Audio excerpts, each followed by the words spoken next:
News కు స్వాగతం. 24 గంటలు కాదు, ఒక సెకనులో మీ ముందుకు చూస్తూనే ఉండండి. నిరంతర వార్తా ప్రసారాలు.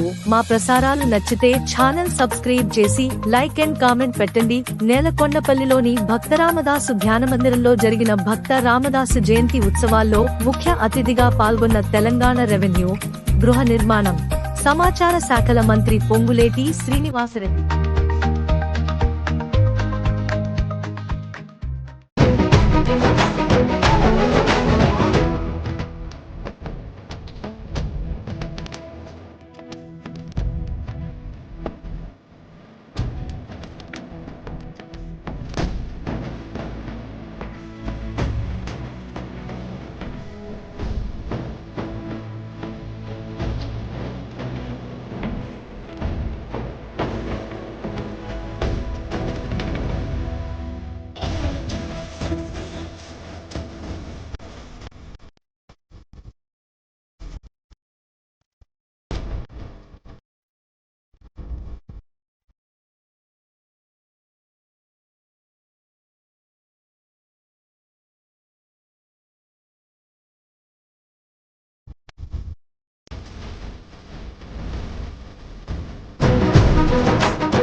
ఏ చోటైనా నీతో లేడాక చేపై